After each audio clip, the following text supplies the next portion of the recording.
ভালো প্রশ্ন করছেন যে বাংলাদেশের বর্তমান রাজনৈতিক প্রেক্ষাপট এটা আসলে একটু ক্রিটিক্যাল বিষয়, তো তাও আমি আলোচনা করতে চাই।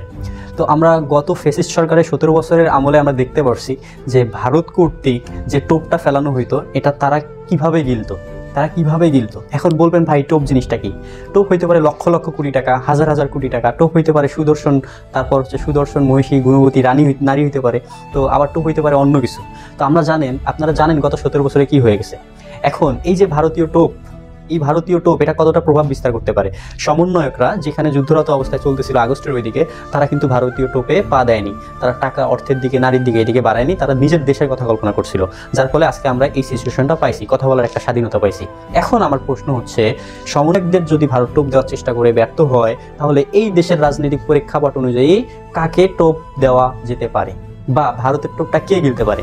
আমার প্রশ্নের উত্তর এক কথায় আমি দিতে চাই, বর্তমান অরাজনৈতিকতা সৃষ্টির একমাত্র দল কোনটা? বর্তমানে রাজনৈতিক প্রেক্ষাপটকে ঘোলাটে করার অবস্থানে আছে কারা? আমি এখন স্পষ্ট করে বলতে চাই, কারা নিজের দলের লোককেই হত্যা করতেছে শুধুমাত্র নিজের অবস্থান ক্রিয়েট করার জন্য। কারা রাজনীতি করতেছে চাঁদাবাজির মাধ্যমে। কারা আমাকে বুঝান নিজের জীবিকা নির্বাহের একমাত্র পেশা হচ্ছে রাজনীতি। কারা করতেছে? কারা 2 টুকলা খিচুড়ির মাধ্যমে ভোট চুরির আবার সেই পুরাতন নিয়মে চলে যাচ্ছে? আমাকে বুঝান।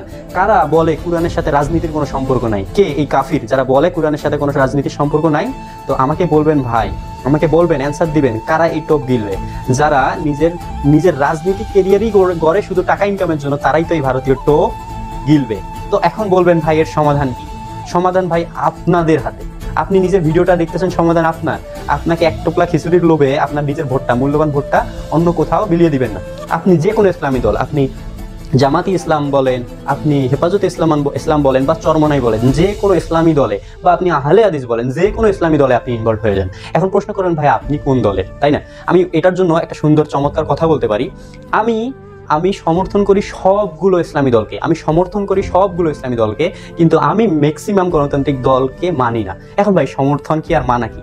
সমর্থন যদি আমি বুঝাইতে চাই, আপনিও মুসলিম ভাই, ভিডিও দেখতেছেন, আমিও মুসলমান ভাই আপনি 5 ওয়াক্ত নামাজ পড়েন, কিন্তু আমি 5 ওয়াক্ত নামাজ পড়ি না। তার মানে কি ভাই? আপনিও ইসলামকে সমর্থন করেন, আমিও করি, কিন্তু আপনি ইসলাম মানে আর আমি ইসলাম মানি না, এটাই পার্থক্য। আমি সবগুলো ইসলামী দলকে সমর্থন করি, কিন্তু আমি তাদেরকে মানি না। কেন মানতে পারবো না? না মানার একটাই কারণ হচ্ছে, তাদের নিয়মতান্ত্রিক তো হইতে হবে অবশ্যই রাসূল সাল্লাল্লাহু আলাইহি ওয়াসাল্লামের সুন্নাহ মোতাবেক এবং কোরআন শরিয়া মোতাবেক। তো যখন তারা এই পথে স্ট্রেট হাঁটতে থাকবে, তখন আমি তাদেরকে সমর্থনও করব, মানবো ইনশাআল্লাহ। তার আগ পর্যন্ত আমরা যারা খেলাফা প্রেমী আছি, আমরা যারা শরিয়া প্রেমী আছি, যারা গণতন্ত্রকে ঘৃণা করি, সেই সমস্ত ভাইদের উদ্দেশ্যে আমি বলবো, ভাই আপনারা গণতন্ত্রকে ঘৃণা করেন ঠিক আছে, কিন্তু আপনারা এই মুসলমান ভাইদের সমর্থন করেন, যাতে তারা দেশের বড় বড় জায়গায় দায়িত্বে যাইতে পারে। ফলশ্রুতিতে কি হবে? ফলশ্রুতিতে যখন কোনো মুসলমান ও যখন কোনো ইসলামী দল আপনার রাষ্ট্র শাসনে যাবে, আপনার সর্বোচ্চ বিদ্যাপীঠ এই জায়গাগুলো থেকে অশ্লীলতা রূপিত হয়ে যাবে। আপনার সবচাইতে ইম্পর্টেন্ট বিচার ব্যবস্থা ঠিক হয়ে যাবে। আপনার সবচাইতে বড় ইম্পর্টেন্ট আপনার কথা বলার স্বাধীনতা, আপনি খেলাফত দাওয়াত নিঃস্বাধীনভাবে দিতে পারবেন। ভাই আমি আবারও বলতেছি, সকল ইসলামী দল এক হয়ে যান, এটাই সময়। আরো একটা ইম্পর্টেন্ট আমি মেসেজ আপনাদেরকে দিতে চাই, সেটা হচ্ছে এখন আওয়ামী লীগের সরকারের নাম বারবার উত্থিত হবে। অনেকেই বলবে তাদেরকে ভোটাধিকার দেওয়া হোক, অনেকেই বলবে তাদেরকে আবার পুনরায় ক্ষমতায় ভোটের দাঁড়ানোর ক্ষমতা দেওয়া হোক। এটা একমাত্র তাদেরই কথা হবে যারা অটোমেটিক দেখতেছে মানুষ তাদের দল থেকে সরে যাচ্ছে। কারণ যখন ইতিহাস সাক্ষী মুসলমান ভাইরা এক হয়ে যায়, তখন শত্রুরাও এক হওয়া শুরু করে দেয়। তাই সাবধান হয়ে যান। আর সর্বোপরি আরেকটা কথা বলতে চাই, নিজের দেশ, নিজের পড়াশোনা, নিজের বিচার ব্যবস্থা এবং আপনাদের পরবর্তী প্রজন্মকে ভালো রাখার জন্য ইসলামের সাথে চলে আসেন। যারা খিলাফা প্রেমী, তারা আমাদের এই গণতান্ত্রিক যে মুসলমান ভাইদের আছে তাদের সমর্থন করেন, না মানেন কোনো সমস্যা নেই, সমর্থন করেন। আসসালামু আলাইকুম ওয়া রাহমাতুল্লাহ।